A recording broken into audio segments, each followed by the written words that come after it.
Hello friends, I am Dr. R.B. Solanki, Department of Chemistry, Vasantrao Naiga Art Science and Commerce College, Shada.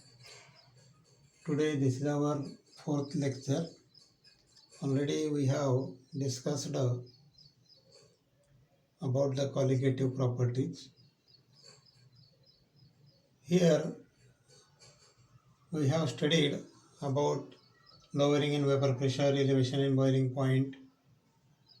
So this is our third colligative property, that is the freezing point depression or depression in freezing point. So here we have to study this property number 3 here.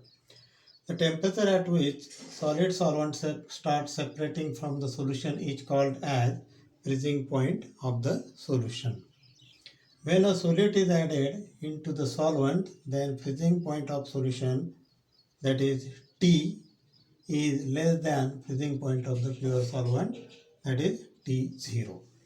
So the difference in freezing point of the solvent and that of the solution is called as depression in freezing point or freezing point depression, delta Tf. It is also called as freezing point lowering. So it is calculated as delta Tf is equal to T0 minus T. Call it equation number 1. So to study the depression in freezing point, we have to plot a graph of lowering in vapor pressure versus temperature. And in this graph, there are two curves. One is for liquid solvent and another is for solution. So there are two curves CD and AEF. So the depression in freezing point of solvent is studied by the plotting graph of vapor pressure versus temperature, curve AB, which is also called as sublimation curve of the solid solvent. So sublimation is nothing but the conversion of direct solid to the gas state. CD curve is the vapor pressure curve for pure solvent. At freezing point of pure solvent, T0, the solid and liquid phases are in equilibrium. So at this T0, there are two are in equilibrium, and P0 is the vapor pressure of pure solvent. Then let P is the vapor pressure of solution at temperature T. So here this is the vapor pressure of solution and temperature of solution. Now applying Clausius and Clapeyron equation for the curve GB. In this curve we have ln of Ps upon P0 is equal to delta HV upon R into bracket T0 minus T upon TT0 bracket complete. Call it equation number 2, where delta HV is the heat of vaporization and R is the molar gas constant. It has constant value. Then ln of for the curve EB. Now for curve EB, we have to apply this Clapeyron equation. We will get ln of Ps upon P, that is equal to delta Hs upon R, T0 minus T upon Tt0. Call it equation number 3, where delta Hs is the heat of sublimation. So this is the equation number 3 for the curve EB. Now subtracting equation number 2 from equation number 3, we will get ln of Ps upon P minus ln of Ps upon P0, that is equal to delta HV upon R into bracket T0 minus T upon Tt0 minus delta Hs upon R, T0 minus T upon Tt0. Friends, now subtracting equation 2 from equation number 3, we have the relation ln of Ps upon P0 minus ln of P upon Ps, that is equal to T0 minus T upon RT T0 into bracket, another bracket delta HV minus delta Hs. So by the rule of log, we have ln of A minus B. We can write here ln of A into B, that is the ln of Ps upon P0 into P upon Ps, that is equal to T0 minus T upon RT T0 into another bracket delta HV minus delta HS. Now cancelling PS, we get ln of P upon P0, that is equal to T0 minus T, T0 minus T, delta HV, T0 minus T upon RT T0 into delta HV minus delta HS. But delta HV minus delta HS is equal to delta HF. It is the heat of fusion for the solvent. But we know that T0 minus T is equal to delta TF. Already from the definition of depression and freezing point, we have the relation number 1, T0 minus T, that is equal to delta TF. That is depression in freezing point.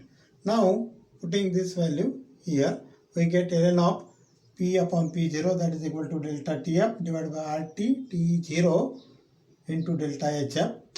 So for very dilute solution, there is very small difference in delta TF. So we have T and difference between T and T0 is very small.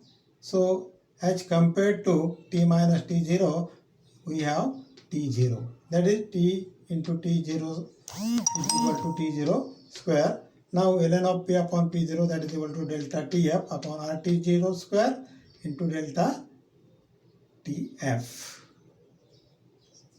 Delta TF, not delta TF, delta HF. Delta HF. Now from Raoult's law, we have P is equal to P0 into N1. This is the definition of Raoult's law. So here we get P upon P0 is equal to N1, as N1 plus N2 is equal to 1. Hence N1 is equal to 1 minus N2.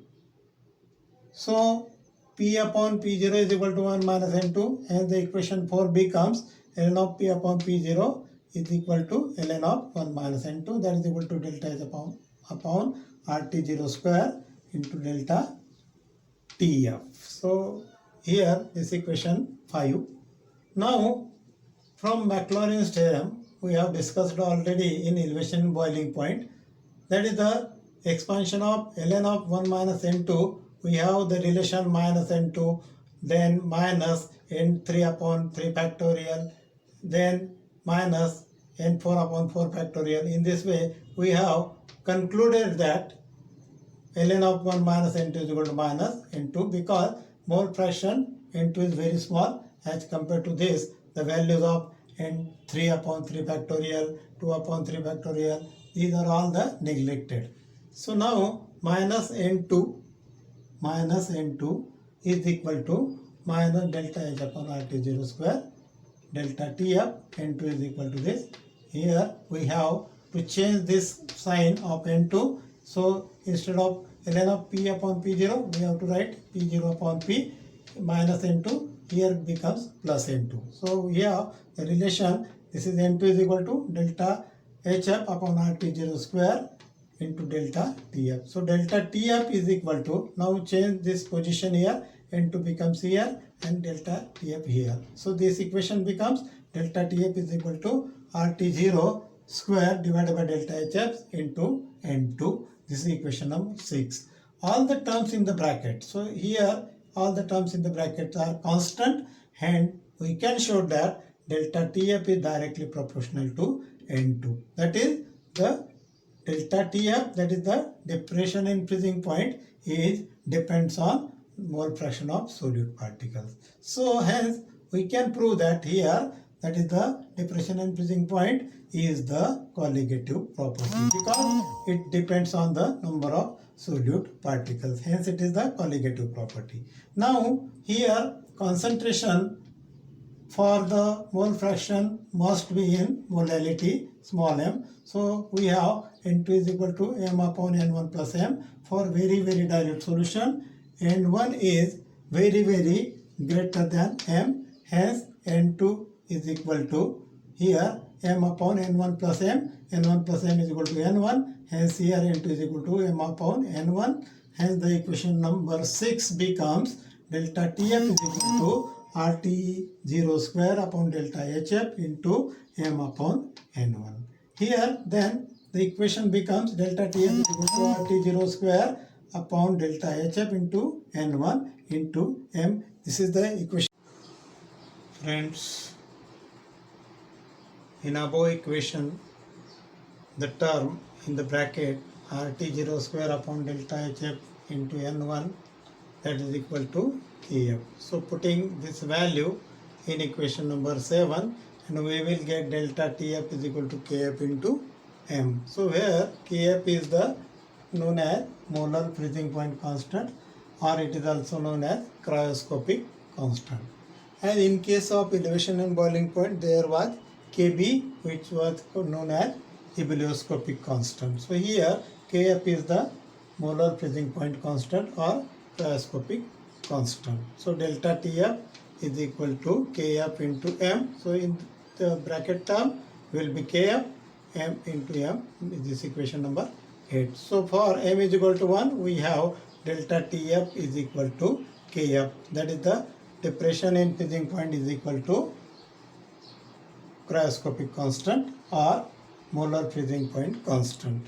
So we have to define here cryoscopic constant or molar freezing point constant. So it is defined as the molar freezing point constant is the depression in freezing point when 1 mole of solute is dissolved in 1000 grams of solvent. So it is the freezing point depression shown by dissolving 1 mole of solute in 1000 grams of solvent. So as N1 is equal to number of moles of solvent, so that is equal to W2, that is the weight of solvent divided by molecular weight of solvent.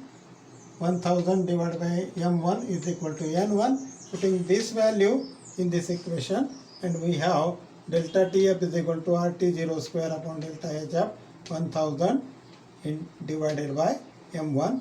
But we have delta HF divided by M1 is equal to LF, that is the latent heat of fusion. So this value LF instead of delta HF upon M1, putting in equation number 8, we will get delta Tf is equal to RT0 square divided by 1000 LF. This is equation 9. So in this way we have completed the third colligative property, that is the freezing point depression. So how the freezing point depression is related with the here the Kf value.